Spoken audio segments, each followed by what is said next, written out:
aad iyo aad baan ugu mahadnaqayaa. waxaan jeclahay inaan hadalkayga aad u soo koobo oo aan iftiimiyo aragtiyo iyo afkaaro kala duwan oo dadku ay isku qaldayaan. kooxda xidigaha geesku maaha koox af ku dhisan ee waa koox ujeeddo midaysan ku dhisan. waxay soo jirtay muddo 5 sano ah oo 1 sano aanay ahayn koox. 4 sano ay jirtay kooxdu waxay lahayd magac iyo mabda' iyo qawaaniin iyo shuruuc ay isku maamusho. waxaa soo baxday in saxaafaddu beryahan aad ugu mashquulay khilaaf kooxda. waxaan caddaynayaa gebi ahaanba khilaafkaasi inaanu jirin. haddii maamulku meesha ka tegay macnaheedu maaha khilaaf kooxeed baa jira. waxaan ahaa guddoomiyihii kooxda. 2 shir weynaba waa laygu doortay. ka saddexaad in laygu doorta macnaheedu waxay u muuqanaysaa si ka duwan dimuqraadiyadda iyo qaabkan isku maamulo. maamulka cusub ee kooxda xidigaha geeska hogaaminaya waxaan ku kalsoonahay 100% cid kaga habboon inaan jirin. waxaan aad ugu mahadnaqayaa xidigaha geeska dhammaantood rag iyo dumar sidii wacnayd sharafta lahayd cisiga lahayd ay ila soo shaqeeyeen. siday ila soo shaqeeyeen maan ka filayaa inaan si wada jira ula shaqeyno maamulka cusub. haddaan in yar ku laabto, waxaa jiray duruufo dhaqaale oo adkaa iyo duruufo siyaasadeed oo kooxda ruuxay. kuwaasi laakiin miidiyaha uma bixine salkaanu ka xallinay. laakiin waxaad moodaa iminka inkan isagoo khilaaf iyo hawl aan hayn haddana uu yeeshay aragti ay saxaafaddu aad u bumbuuniso. waxaan leeyahay xidigaha geesku waa dhallinyaro aan ku midoobin hayb balse ku midoobay hibe rabaaniya oo kulmisay. hadday tahay kaabwaanka, hadday tahay ka fanaanka, iyo hadday tahay ka farsamo yaqaanka iyo ka mulaxankaaba. kooxdu waxay leedahay rukunmo iyo nusdambeedyo ka dambeeya.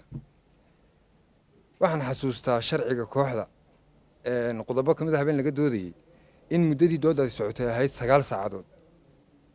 waxaasoo dhan wakhtigaa waxaanu u gelinaynay inay raandhiis iyo aya dambe yeelato.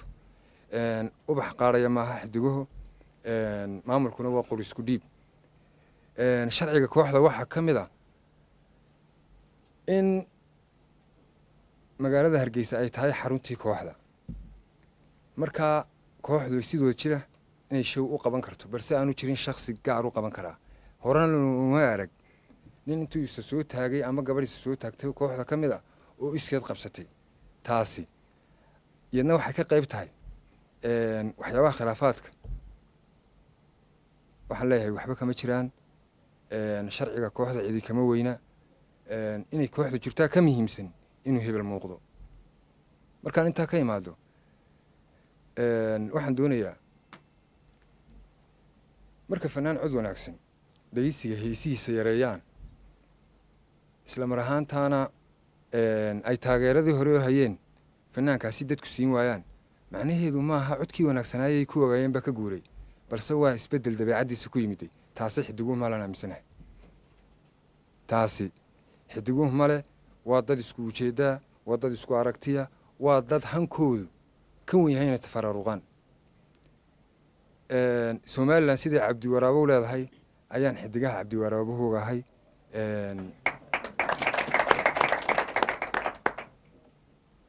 aasaaskoodii baan ku suntanahay, magacoogii baan ku suntanahay.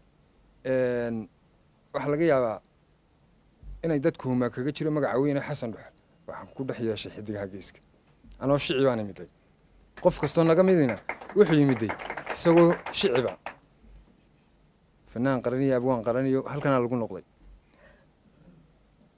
si sahla kuma burburaso, si sahlana annaga xaggayga kuma fududa. nidaamka xidigaha u yaallaa waa nidaam afkaar iyo aragti kala duwan ku yimiday oo laga dooday oo la lafaguray. mana qabo kooxdu intay halkaa fadhiisato inay cod sharci darraa qof ku rido. wax maaha suuragala. garyaqaana ansixiyey dastuurka oo muddo 3 bilood haystay haddana xeer hoosaadkii oo kasii dhib badnaa ayaan 6 bilood falanqaynaynay marka inay xidiguhu jiraan oy magac yeeshaan oy muuqdaan oy mid ahaadaan waxa qayb ka ah oon odhan karaa 99% waxa ka ah waa sharciga waxaan ku wada joognaa waa sharci waxaan laygu bedelay waa sharci waxa maxaa haday hebel ku tagay waa sharci waxa ku tag hebel kale lagu dooran doonaa waa sharci waxa hebel kale ku tagi doonaa waa sharci dhinac kale haddaan ka eego maxamed saciid cabdi biike waa saaxiibkay waa fanaankaygii waxaan qabaa in maamul kooxda ka saaray aanu jirin waxaan qabaa xubno kooxda ka saaray inaanu jirin balse waxa ka saaray sharciga kooxda haddana waxaan isku daynaa in wada jirka kooxda wixii uu yahay marka laga yimaado anagu tixgelina sharciga intii aan dhamayn karnana aan dhamayno laakiin sharciga naga weyn assalaamu calaykum waraxmatullaahi wabarakaatu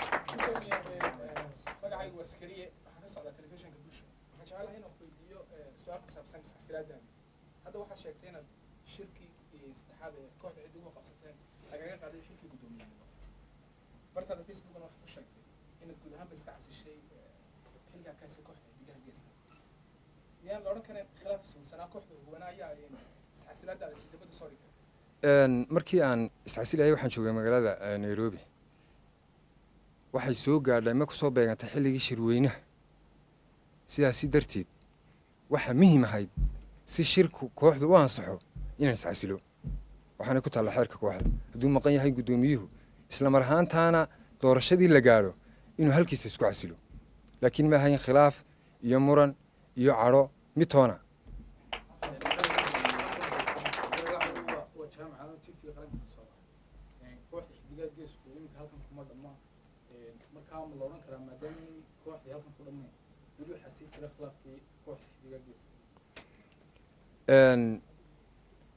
waxaa laga yaabaa in aad isweydiiso 100 su'aalood maskaxdaada kusoo dhacaya laakiin waxaa muhiim ah inaad ka qaadato xaqiiqada guddoomiye ku-xigeenkii kooxdu waxa weeyaan maxamed axmed bakaal ciro xalay wuxuu ku lahaa show malaysiya waa sababta goobtan ugu maqan yahay axmed weli ibraahim maxamuud furunle guddoomiyihii kooxdu wuxuu ku maqan yahay magaalada jigjiga waa sababta halkan uga maqan yahay waa maamulkii intii kale maamulkii way joogaan anuu shalay baan imiday yurub oo kale shalay bay timiday maqnaashaha ay kooxda inteeda badani maqan tahay macnaheedu maaha tafaraaruq bay ku kala maqan yihiin waxay ku kala maqan yihiin muxubo iyo kalgacal iyo midnimo waana dareemi doontaan sida ugu dhaqsaha badan loo kulley kooxdu waxay leedahay waxa ka dhexeeya hanti dhuleed hanti lacageed xil wareejin baanu samayn doonaa ay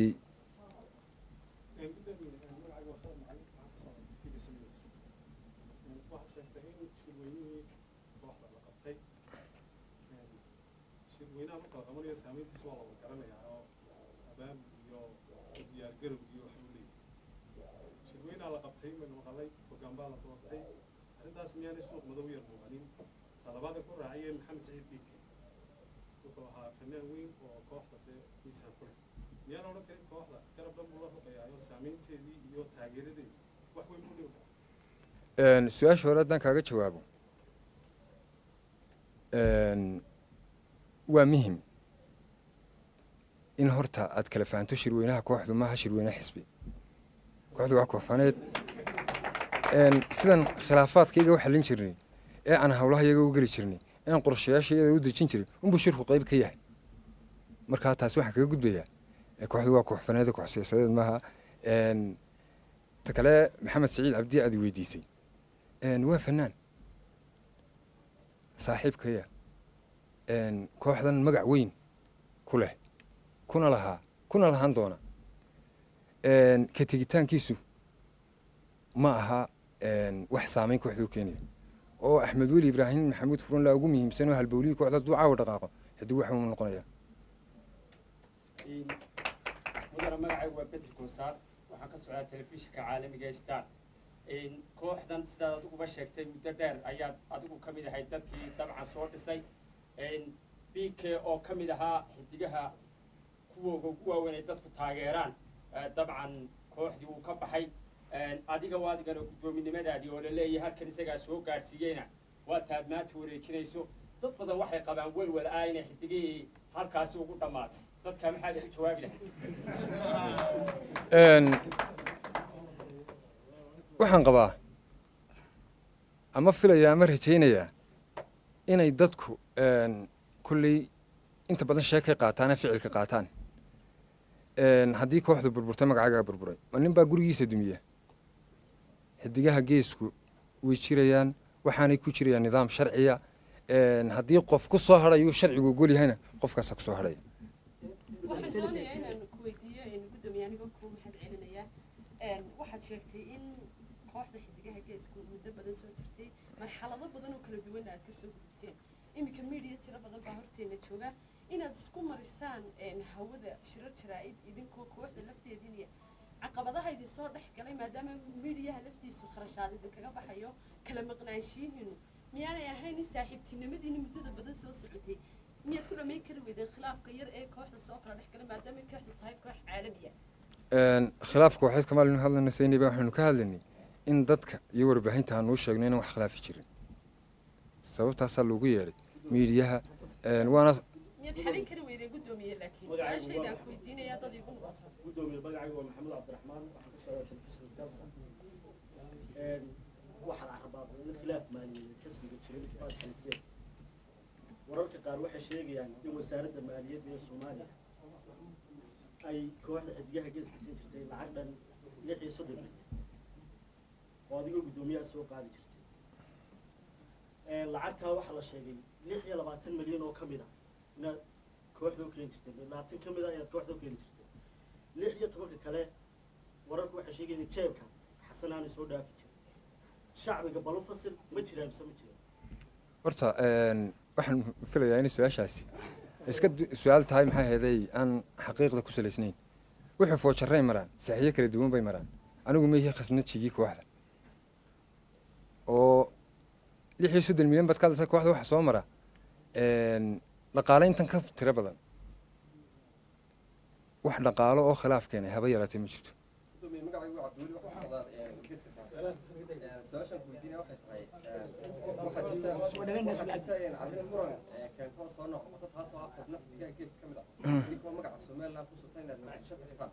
taasoo had iyo jeer ala keenta xadhig iyo inaad dawladda isku dhacdaan arrintan maxaad ka leedahin kaxiga gees ahaan miyaad sii wadaysaan mise maxaa idinka qorshaysan su-aashaasi malaha 100 jeer baan miidiyaha ka sheegay ku noqoshadeeduna uma baahna in waqti ku lumino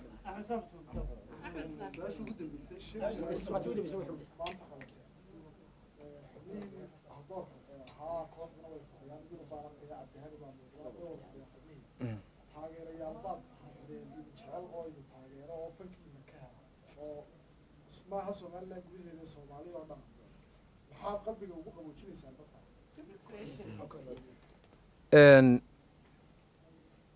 waa su-aal aada u habboon yurub oo kalean kolley microfonka kusoo dhaweynayaa inay kooxdu mid tahay iyo waxay ugu qaboojinayso yaan inoo sheegi waxaa jooga nusdambeedkii kooxda xidigaha geeska maxamed maxamuud ciiga busi Okay.